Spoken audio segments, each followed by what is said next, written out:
Hello everyone, welcome back. देखिए, आज का जो टॉपिक रहेगा that is numerical on the magnetic field of the circular loop. इसका कंसेप्ट हमने प्रीवियस लेक्चर में आपको पढ़ाया था। उसमें हमने अलग अलग केस के बारे में डिस्कस किया था, सर्कल के बारे में, सेमी सर्कल के बारे में, क्वाड्रेंट के बारे में और एनी जर्नल थीटा के बारे में हमने मैग्नेटिक फील्ड सेंटर के ऊपर निकाली थी बायो-सावर्ट्स लॉ की मदद से। आज हम करने जा रहे हैं उनके बेसिक न्यूमेरिकल्स। बहुत ही इंपॉर्टेंट न्यूमेरिकल हैं, एग्जाम्स पॉइंट ऑफ व्यू से वेरी वेरी इंपॉर्टेंट। उस लेवल के ही करवाऊंगा जिस लेवल के आपसे पूछे जाते हैं, ठीक है। तो पहला न्यूमेरिकल हम आपके लिए लेके आए हैं। ओके,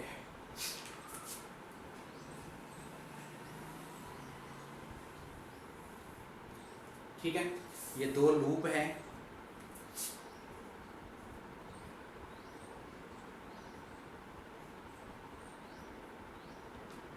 ठीक है।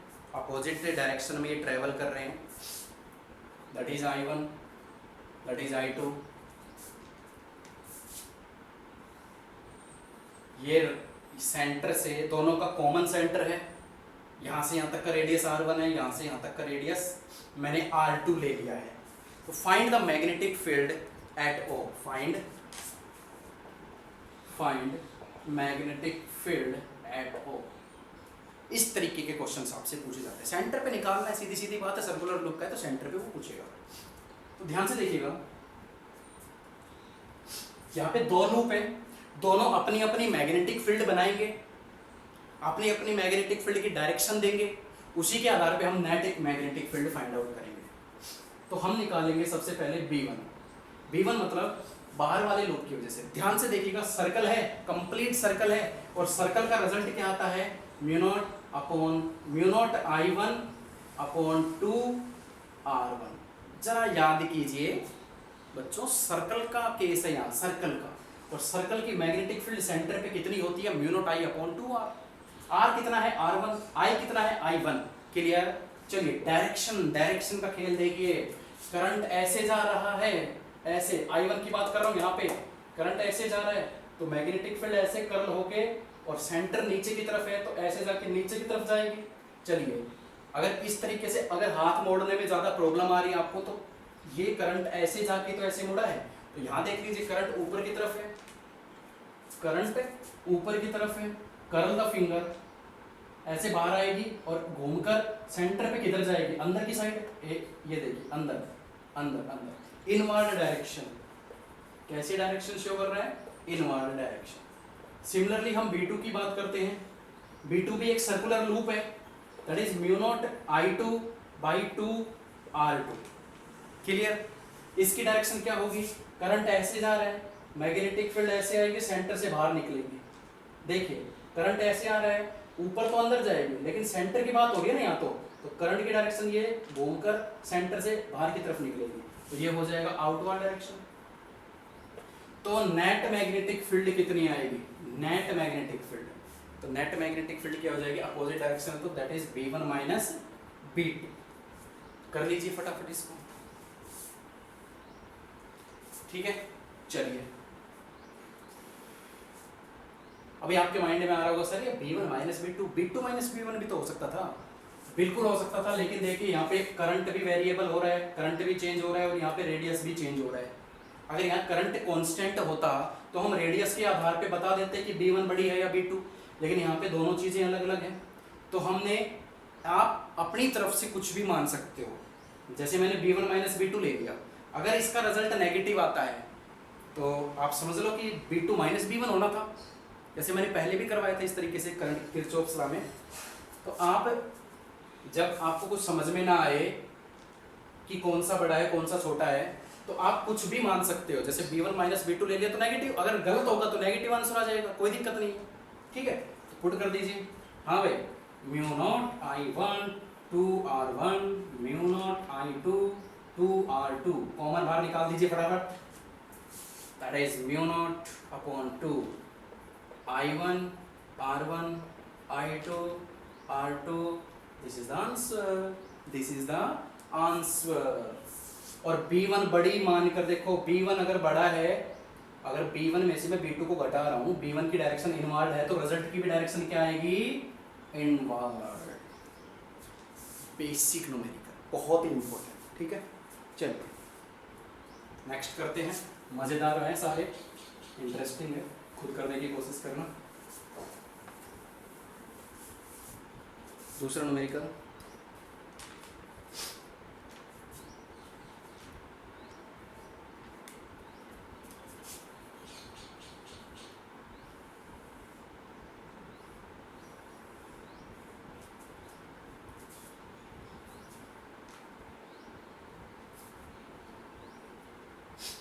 बड़ा इम्पोर्टेंट है और भी हम लेके आएंगे। फिलहाल आज इस वीडियो में हम मेन अलग अलग टाइप के रिजल्ट करवा देते हैं। मान लीजिए करंट ऐसे फ्लो कर रहा है, ऐसे घूम कर आया, फिर ऐसे आया, फिर ऐसे गया, फिर ऐसे गया, फिर ऐसे, ये इस करंट की डायरेक्शन, ठीक है। ठीक है, ये सेंटर है, सेंटर से यहाँ तक R1 ले लिया और यहाँ से यहाँ तक R2 ले लिया। क्लियर है? I करंट फ्लो कर रहा है सब में से। Find the magnetic field at point O, at point O। अरे यार क्या करते हैं, तो देखते हैं। यहां से लेके और यहां तक एक सेमी सर्कल है, यहां से लेके यहां तक एक सेमी सर्कल है, लेकिन ये हिस्सा क्या है? Straight wire. स्ट्रेट वायर में करवा चुका हूं, ये स्ट्रेट वायर, ये भी स्ट्रेट वायर। तो यहाँ थोड़ा सा देख के करना है, ये बहुत ही इंपॉर्टेंट टाइप का न्यूमेरिकल है, बहुत ही ध्यान से करना, बहुत ज़्यादा। देखिए सबसे पहले मैं B1 निकाल लेता हूँ, इसको 1 नाम दे देता हूँ, इसको 2 नाम दे देता हूँ, इसको 3 नाम दे देता हूँ, इसको 4 नाम दे देता हूँ। तो 1 की वजह से एक सेमी सर्कल है, और सेमी सर्कल का रिजल्ट आपको मालूम है, that is mu naught I upon 4R। R बड़ी वाली की बात कर रहा हूँ तो R2 है। एक मिनट, आप इसको 2 मान लीजिए, इसको 1 मान लीजिए, क्योंकि रेडियस के आधार पे काम करिए, ठीक है। अगर ये R1 लिया है तो ये 1 ले लीजिए, और ये 2 ले लीजिए, तो 1 के आधार पे ये तो 1, ठीक है। डायरेक्शन बताइए, चलो शाबाश। B1 की डायरेक्शन, करंट ऐसे जा रहा है, ऐसे, तो सेंटर ये रहा, अंदर की तरफ जाएगी, दैट इज इनवर्ड डायरेक्शन। बहुत ही सिंपल है, बहुत ही ज़्यादा सिंपल है। चलिए B2 की बात करते हैं, बड़े वाले सेमी सर्कल है, तो सेमी सर्कल रिजल्ट हो ही आएगा, म्यू नॉट I सब में दोनों में सेम फ्लो कर रहा है, 4 रेडियस चेंज हो गया। अब ये इधर जा रहा है, तो पॉइंट नीचे की तरफ है, करंट इधर ऐसे, तो फिंगर पॉइंट पर बाहर की तरफ निकलेगी, आउटवर्ड डायरेक्शन। चलिए अब B3 निकालते हैं। B3 अब थोड़ा रुकना है, थोड़ा सोचना है, और फिर आगे की तरफ बढ़ना है। थर्ड पार्ट है ये स्ट्रेट वायर, स्ट्रेट वायर, और स्ट्रेट वायर पॉइंट ये रहा, स्ट्रेट वायर ये थी, पॉइंट था ये साइड में,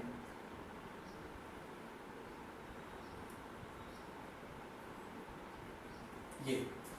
लेकिन अब की बार क्या है, देखिए यहां तो कुछ एंगल बन रहा था, मैग्नेटिक फील्ड आ रही थी हमारी, ठीक है, लेकिन पॉइंट अब की बार क्या आ गया, स्ट्रेट वायर के अलोंग आ गया, बिल्कुल स्ट्रेट वायर के सामने ही पॉइंट है। यानी ये पॉइंट यहां नहीं है, ये पॉइंट कहां है, ये पॉइंट यहां है, वायर के बिल्कुल सामने ये पॉइंट रखा हुआ है। तो एंगल कौन सा बनता है, इस पॉइंट से हम वायर के इस एंड को जोड़ते हैं, और इस वाले पॉइंट को वायर के दूसरे वाले एंड से जोड़ते हैं, तभी तो φ1 और φ2 बनता है हमारा। तो अगर वायर के लाइन के साथ ही अगर वो एंगल आ जाए, अगर वायर के रास्ते में अगर वो एंगल पॉइंट रख दिया जाए, तो वहां पर मैग्नेटिक फील्ड 0 बनेगी। नहीं आया समझ? चलिए, मैग्नेटिक फील्ड वायर का कितना आता था, म्यू नॉट I/2, ये A था, ये क्या था, साइन φ1 साइन φ2। अब अगर पॉइंट ही यहाँ पे आ जाए, तो अगर इसको मैं जोड़ूंगा तो φ1 कितना हो जाएगा 0, और अगर इसको जोड़ूंगा तो φ2 भी कितना हो जाएगा 0, साइन 0 0 साइन 0 0 0 प्लस 0 0, और 0 किससे मल्टीप्लाई करूंगा तो मैग्नेटिक फील्ड 0। तो याद रखना मैग्नेटिक फील्ड क्या आएगी 0।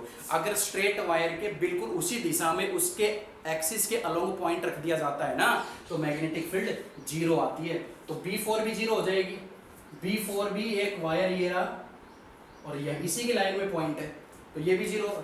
रीजन क्या लिखोगे, point O lie along the wire, got it. जिसको समझ में ना आया हो वो ये डेरिवेशन जरूर देखें स्ट्रेट वायर का, तब क्लियर हो जाएगा सब कुछ। टोटल नेट मैग्नेटिक फील्ड निकालने के लिए B1 plus B2 plus B3 plus B4 कितना हो जाएगा, ऐड कर दीजिए सबको। क्लियर है? ऐसा ही होगा या नहीं? बिल्कुल नहीं होगा, देखना पड़ेगा ना कौन सा बड़ा है कौन सा छोटा है, उसी आधार पे हम काम करेंगे। तो इस तरीके से हम नहीं निकालेंगे, जैसे हम देखो ये तो जीरो हो गई तो इसका तो कोई लेना देना है ही नहीं, बात आती है ये। अब इसमें से देखो बड़ी कौन है, B1 ग्रेटर है B2 से या B2 ग्रेटर है B1 से। I तो कांस्टेंट है, R1 R2, ये देखिए R बड़ा किसका है, R2, R2 बड़ा है, R2 जितना बड़ा होगा B उतना ही छोटा होगा, therefore B1 is greater than B2। साफ तौर पे नजर आ रहा है, R2 छोटा है तो R2 बड़ा है तो B2 छोटा होगा, R1 छोटा है तो B बड़ा होगा, तो therefore B1 ग्रेटर B1 है, तो नेट इलेक्ट्रिक फील्ड बड़े में से छोटे को घटा दूंगा तो net electric field magnetic field आपकी आ जाएगी। फटाफट वैल्यू रखिए, कॉमन बाहर निकालिए, आंसर आपका आ जाएगा। तो mu naught I/4 common 1/R1 1/R2, that is the result. Very important numerical, इस टाइप के न्यूमेरिकल बहुत ही आते हैं, पूछे जाते हैं, ध्यान से देखना। दोनों एप्लीकेशन के रिजल्ट एक में देखो, दोनों एप्लीकेशन जो मैंने करवाई है स्ट्रेट वायर और सर्कुलर लूप, ये न्यूमेरिकल ऐसे हैं जिसमें दोनों का यूज हो रहा है। ठीक है, 2 सेगमेंट में तो सेंटर का यूज हुआ सर्कुलर लूप का, और 2 सेगमेंट में स्ट्रेट वायर का यूज हुआ, तो दोनों के रिजल्ट याद रखना। अब हम करते हैं हमारा नेक्स्ट।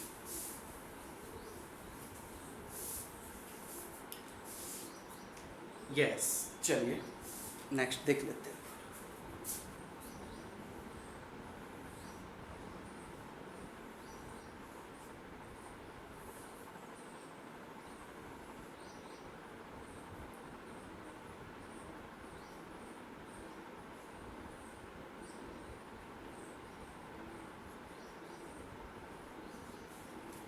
इस तरीके से एक लूप दे दिया, करंट फ्लो कर रहा है, करंट ऐसे गया ऐसे गया ऐसे गया और ऐसे गया, ये सेंटर है।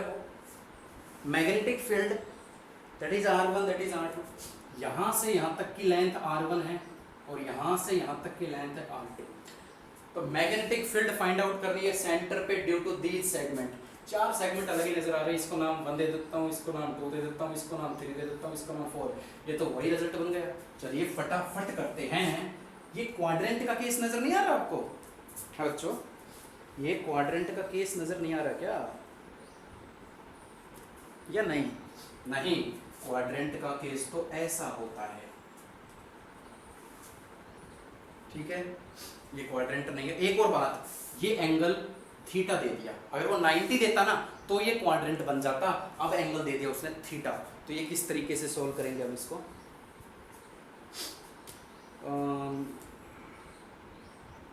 चलिए, ये सेगमेंट नजर आ रहा है, थीटा जब एंगल है तो जर्नल फॉर्मूला हम यूज करेंगे सर्कुलर लूप निकालने के लिए।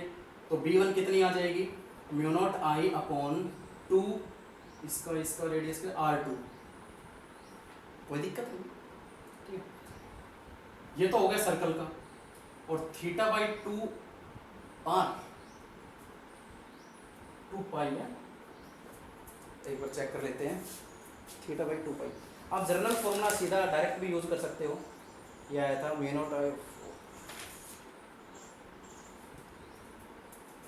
ठीक है, आप अगर ये यूज नहीं करना चाहते, कोई दिक्कत वाली बात है, तो आप सीधा ये वाला फॉर्मूला यूज कीजिए ना, mu naught I upon 4 pi R कितना है, R2 है, और यहाँ पे थीटा, दैट्स क्योंकि जर्नल फॉर्मूले का केस है तो हमने सीधा लगा दिया। अब जरा डायरेक्शन बताइए, करंट इधर जा रहा है, पॉइंट नीचे है, करंट ऐसे जाएगा, ये ऐसे आएगा नीचे की तरफ, अंदर की तरफ जाएगा, तो ये इनवर्ड डायरेक्शन में इसकी मैग्नेटिक फील्ड होगी। सिमिलरली B2 दूसरा सेगमेंट ये रहा, थीटा एंगल, रेडियस R1, तो मैग्नेटिक फील्ड कितनी आ जाएगी, I थीटा 4 पाई R1, क्योंकि थीटा तो दोनों के लिए सेम है, इस सेगमेंट के लिए भी थीटा यही है, इस सेगमेंट के लिए भी थीटा यही है, इस सेगमेंट के लिए रेडियस r2 था, इस सेगमेंट के लिए रेडियस r1 है, r1 r1 चेंज कर दिया और इसकी डायरेक्शन क्या होगी, करंट ऐसे जा रहा है तो पॉइंट पर बाहर की तरफ निकल रही है, तो ये हो जाएगा आउटवर्ड। B3 एंड B4 क्यों, हर बार नहीं, जरूरी नहीं है कि हर बार जीरो आए। देखिए ये स्ट्रेट वायर का सेगमेंट है और स्ट्रेट वायर के बिल्कुल उसी के लोग एक पॉइंट रखा हुआ है, ये स्ट्रेट वायर है और उसके बिल्कुल सामने ही पॉइंट रखा हुआ है, तो मैग्नेटिक फील्ड जीरो आना स्वाभाविक है, बिल्कुल आएगी। क्या लिखोगे, point O lie along the wire, बिल्कुल वायर के सामने वो पॉइंट रखा हुआ है, तो मैग्नेटिक फील्ड जीरो आएगी। तो नेट मैग्नेटिक फील्ड बच्चों कितनी हो जाएगी, ये तो जीरो हो गई। अब यहां पता कीजिए कि बड़ा कौन सा है, R1 बड़ा है या R2 बड़ा है। देखिए R2 बड़ा है, R2 बड़ा है तो ये छोटी हो जाएगी, क्लियर है। R2 अगर बड़ा है तो ये छोटा, तो क्या हो जाएगा, B2 is greater than B1, तो अब की बार क्या हो जाएगा, B2 माइनस B1, कॉमन बाहर निकाल लीजिए, म्यू नॉट I बाई 4 पाई और थीटा, क्या बचेगा, बड़ा कौन सा है, B2 इज ग्रेटर, यानी 1 by R1 minus 1 by R2 बड़ा, B1 छोटा, B1 छोटा, B1 बिल्कुल सही है, कोई दिक्कत वाली बात नहीं है। अब B2 अगर बड़ा था तो B2 क्या था, आउटवर्ड, तो रिजल्ट भी क्या आएगा, आउटवर्ड, सिंपल, क्लियर है, क्लियर है, बिल्कुल सही बात है। अब ज़्यादा कंफ्यूज होने वाली बात नहीं है, अगर आप सोचो, अगर आप B1 ले रहे हो तो रेडियस R1 होना चाहिए, बिल्कुल ले सकते हो, कोई दिक्कत वाली बात नहीं है। यहाँ पे R1, यहाँ पे R2, वो नाम के अकॉर्डिंग है, आप इस सेगमेंट को अगर 2 का नाम दे देते हो तो उसके अकॉर्डिंग चल जाएगा वो, तो ठीक है, तो कोई दिक्कत वाली बात नहीं है। चारों सेगमेंट का हमने रिजल्ट यहाँ पे यूज कर दिया। चलिए एक और देखते हैं इंपॉर्टेंट,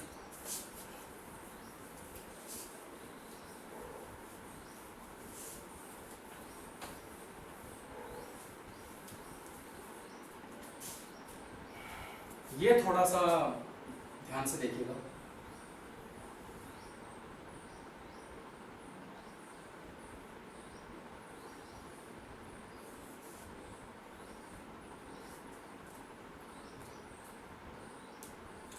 दोनों का सेंटर सेम है, ये इसको कट करते हुए जा रही है,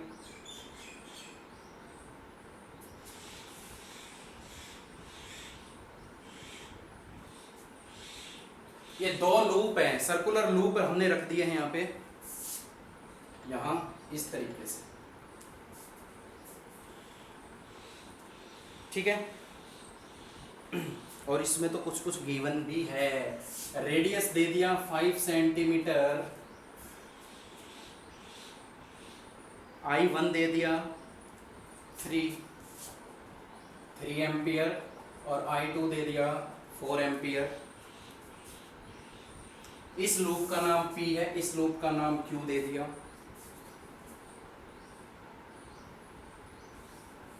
क्लियर है।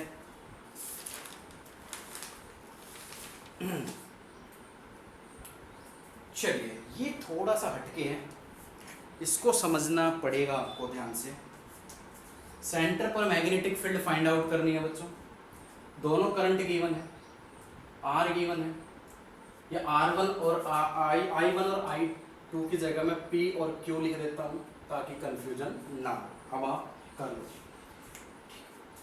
दोनों का रेडियस सेम है, कॉमन रेडियस है, कॉमन सेंटर है, करंट अलग अलग फ्लो कर रहा है, करंट की डायरेक्शन अलग अलग है। तो चलिए मैग्नेटिक फील्ड फाइंड आउट करनी है, find magnetic field eight O। ऐसे बहुत सारे न्यूमेरिकल्स हम आपके लिए लेके आएंगे नेक्स्ट पार्ट में, ठीक है। तो इसके 2 से 3 पार्ट और बनेंगे न्यूमेरिकल्स के, आपको हर टाइप के न्यूमेरिकल्स हम करवाएंगे। इस टाइप के न्यूमेरिकल्स आपके एग्जाम्स में पूछे जाते हैं जो आज मैं करवा रहा हूँ आपको। तो find the magnetic field eight O। तो चलिए क्या है इसमें, सबसे पहले इस लूप की बात करें, सबसे पहले इस लूप की बात करें। इसमें देखिए करंट कैसे जा रहा है, ऐसे ऐसे ऐसे ऐसे, ये कौन सी डायरेक्शन है बच्चों, ये कौन सी डायरेक्शन है, anti clockwise, curl the finger anti clockwise like this, ये ऐसे जा रही है, ऐसे ऐसे जा रही है, लाइक दिस। ठीक है, चलिए आप उस तरीके से नहीं समझ पा रहे हो तो इस तरीके से कर लीजिए। देखिए ये कैसी है, anti clockwise direction. Anti clockwise देखिए मैं आपके हिसाब से कर रहा हूँ, ये करंट की डायरेक्शन है anti clockwise, anti clockwise, anti clockwise. अगर मैं इसको ऐसे करूँ, ऐसे करूँ, ऐसे हो गया। देखो इस तरीके से 10th क्लास में आपको समझाया होगा किसी न किसी टीचर ने तरीके से। डायरेक्शन जब आप मैग्नेटिक फील्ड की फाइंड आउट करते हो तो देखिए यहाँ पे करंट की डायरेक्शन गिवन है, हमें मैग्नेटिक फील्ड की डायरेक्शन पता करनी है।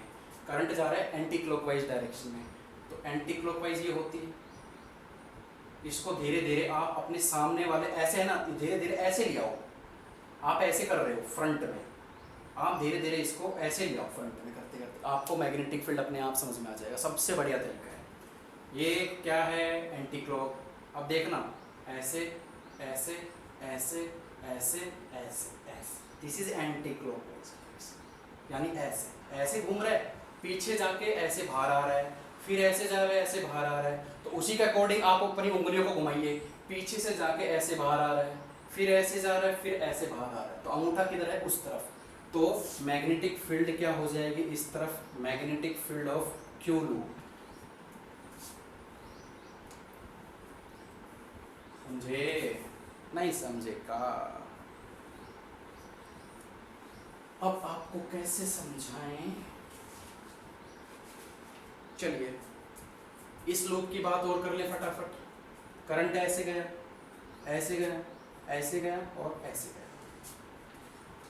ये कौन सी डायरेक्शन है, क्लॉकवाइज। ठीक है, क्लॉकवाइज। तो इसको किस तरीके से आप करोगे, देखिए ये ऐसे जाके ऐसे मुड़ रही है, ऐसे जाके ऐसे मुड़ रही है नीचे की तरफ, ऐसे जाके ऐसे मुड़ रही है। ध्यान से देखिएगा, ऐसे गया और ऐसे मुड़ रही है बाहर की तरफ। तो थंब किधर आ रहा है, ऊपर की तरफ।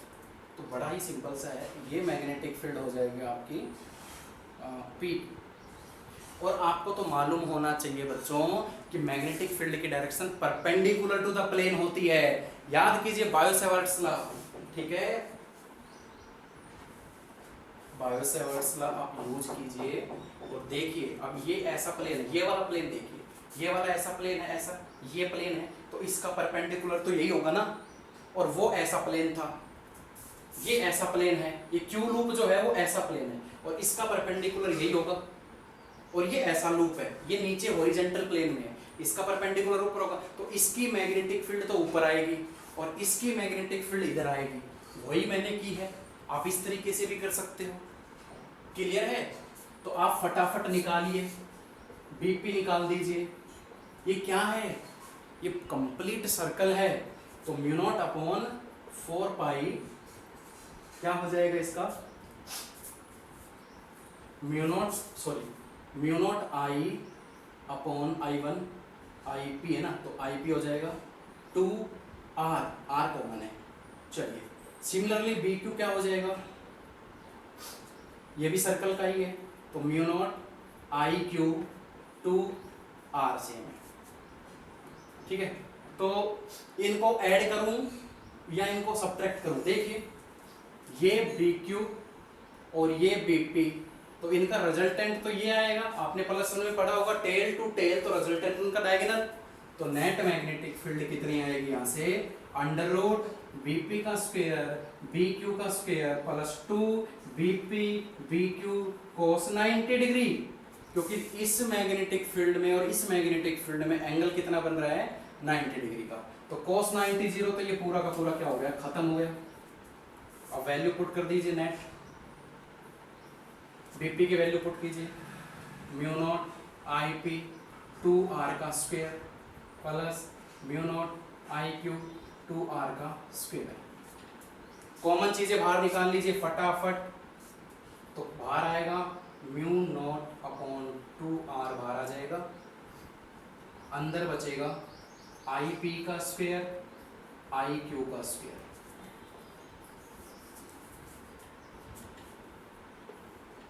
Mu naught upon 2R value रख दीजिए फटाफट। देखिए म्यू नॉट अपॉन 4 पाई की वैल्यू होती है 10⁻⁻⁷, तो म्यू नॉट की वैल्यू कितनी आ जाएगी, क्रॉस मल्टीप्लाई करवाऊंगा तो 4 पाई इंटू 10⁻⁻7, तो ये हो जाएगा 4 पाई इंटू 10⁻⁻7 अपॉन 2, आर की वैल्यू है 5 सेंटीमीटर, तो 5 इंटू 10⁻⁻2, -2 क्यों लगाया, सेंटीमीटर को मीटर में चेंज कर दिया, ठीक है।